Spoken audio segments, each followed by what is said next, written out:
the first topic of IB Physics. So this would be topic 2.11, and this is a subtopic of the larger unit, mechanics. So first of all, we need to know some basic things which we can use to describe motion. First of all, the difference between scalar and vector quantities is quite important. So a scalar can be defined as a quantity which only has magnitude, whilst a vector is one which also has direction. Some examples of this is, for example, speed is a scalar, whilst velocity is its vector equivalent. And again, the same distance is a scalar, whilst displacement is its vector equivalent.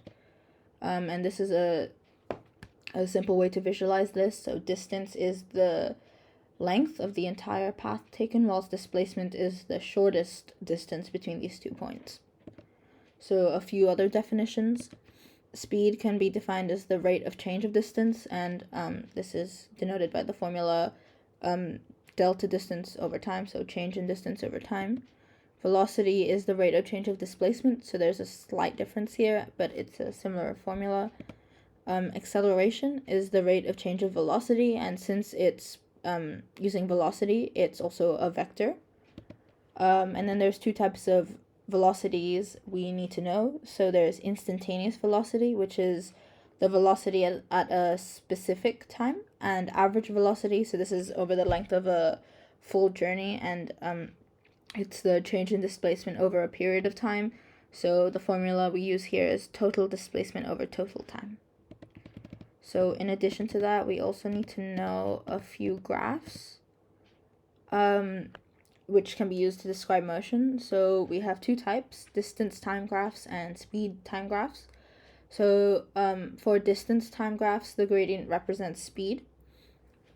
So to represent an object which is stationary, we use a horizontal line, since this shows that there's no change in distance over time. For a constant speed, we show a straight diagonal line, and this shows a constant rate of change of distance over time. To show acceleration of an object, we have a upwards sloping curve, and since gradient represents speed, an increasing gradient represents increasing speed and thus acceleration, and the opposite can be said for deceleration. So there's a downwards, an upwards curve which curves down, and same thing as before, there's a decreasing gradient, and so this represents the speed decreases over time. So then we can also describe motion using speed time graphs, and this time speed is used on the y-axis instead of distance.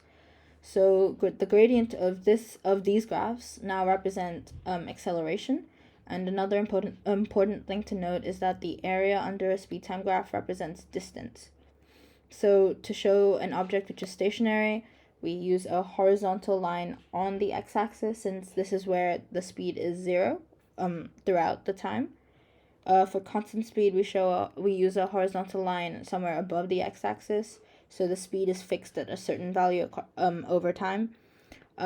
This time for acceleration, we use a straight upward sloping line, since this means speed is increasing at a constant rate, and this corresponds to acceleration. And the opposite for deceleration, there's a downward sloping graph with a negative gradient. So a couple of examples for this unit, subtopic. So in this question, we're shown a displacement time graph, and so S is used to represent displacement on the y-axis. The first part of the question, what does the gradient of a displacement time graph represent? So as we just said, it represents velocity, since it's change in displacement over time, which is the formula for velocity. Part B asks you to describe the journey of the object. In this case, it would be good if we could use values from the graph. So we could say from the start to 3.2 seconds, the object travels at a constant velocity, and then from time equals 3.2 seconds to 7 seconds, the object is stationary. And then part C asks you to calculate the velocity of the object at 2 seconds. Since it's giving you a specific time, this means it's asking for instantaneous velocity. And since that section of the graph has a constant gradient, we can just calculate the entire gradient to find the speed at that one point. So we can do rise over run. So 8.5 over 3.2 gives us 2.7 meters per second. And the second example is we're given a situation. So here a cyclist travels a distance of 3.2 kilometers in 15 minutes. She then rests for 30 minutes, so she's stationary at that during that time, and then she covers a further distance of 6.2 kilometers in the time of 40 minutes. So we're asked to calculate the average speed of the cyclist, and an important thing here is that it asks for this to be given in meters per second. So we need to realize that they want us to convert the units from kilometers and minutes to meters and seconds. So part A asks for this for the first 15 minutes of the journey. So first of all, I think we can change the units. So we know it's 3.2 kilometers. That becomes 3,200 meters, and 15 minutes becomes 900 seconds, and we simply do distance over time, and that gives us 3.6 meters per second. For part B, they're asking for the total journey, so average speed over the total journey, which would be total distance over total time.